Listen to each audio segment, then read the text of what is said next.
कर्मगति ऐसी ही होती है। एक कारोबारी सेठ सुबह सुबह जल्दबाजी में घर से बाहर निकलकर ऑफिस जाने के लिए कार का दरवाज़ा खोलकर जैसे ही बैठने जाता है, उसका पाँव गाड़ी के नीचे बैठे कुत्ते की पूंछ पर पड़ जाता है। दर्द से बिलबिलाकर अचानक हुए इस वार को घात समझ वह कुत्ता उसे जोर से काट खाता है। गुस्से में आकर सेठ आसपास पड़े 10-12 पत्थर कुत्ते की ओर फेंक मारता है, पर भाग्य से एक भी पत्थर उसे नहीं लगता और वह कुत्ता भाग जाता है। सेठ जी अपना इलाज करवाकर ऑफिस पहुंचते हैं, जहां उन्होंने अपने मातहत मैनेजर्स की बैठक बुलाई होती है। यहाँ अनचाहे ही कुत्ते पर आया उनका सारा गुस्सा उन बेचारे प्रबंधकों पर उतर जाता है। वे प्रबंधक भी मीटिंग से बाहर आते ही एक दूसरे पर भड़क जाते हैं। बॉस ने बगैर किसी वाजिब कारण के डांट जो दिया था, अब दिन भर वे लोग ऑफिस में अपने नीचे काम करने वालों पर अपनी खींच निकलते हैं। ऐसे करते करते आखिरकार सभी का गुस्सा अंत में ऑफिस के चपरासी पर निकलता है, जो मन ही मन बड़बड़ाते हुए भुनभुनाते हुए घर चला जाता है।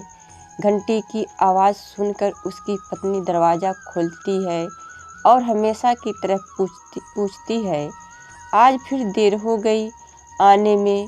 वो लगभग चीखते हुए कहता है, मैं क्या ऑफिस कंचे खेलने जाता हूँ, काम करता हूँ, दिमाग मत खराब करो मेरा, पहले से ही पका हुआ हूँ, चलो खाना परोसो।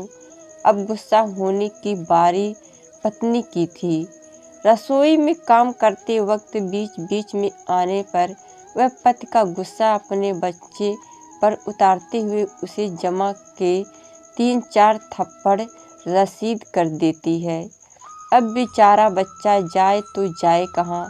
घर का ऐसा बिगड़ा माहौल देख बिना कारण अपनी माँ की मार खाकर वह रोते रोते बाहर का रुख करता है। एक पत्थर उठाता है और सामने जा रहे कुत्ते को पूरी ताकत से दे मारता है। कुत्ता फिर बिलबिलाता है, शिक्षा। दोस्तों, ये वही सुबह वाला कुत्ता था। अरे भाई, उसको उसके कांटे के बदले एक पत्थर तो पड़ना ही था। केवल समय का फेर था और सेठ जी की जगह इस बच्चे से पड़ना था। उसका कार्मिक चक्र तो पूरा होना ही था ना। इसलिए मित्र, यदि कोई आपको काट खाए, चोट पहुंचाए और आप उसका कुछ ना कर पाए तो निश्चिंत रहें, उसे चोट तो लग के ही रहेगी, बिल्कुल लगेगी। जो आपको चोट पहुंचाएगा उसका तो चोटिल होना निश्चित ही है। कब होगा, किसके हाथों होगा, ये केवल ऊपर वाला जानता है, पर होगा ज़रूर। अरे भाई, ये तो सृष्टि का नियम है।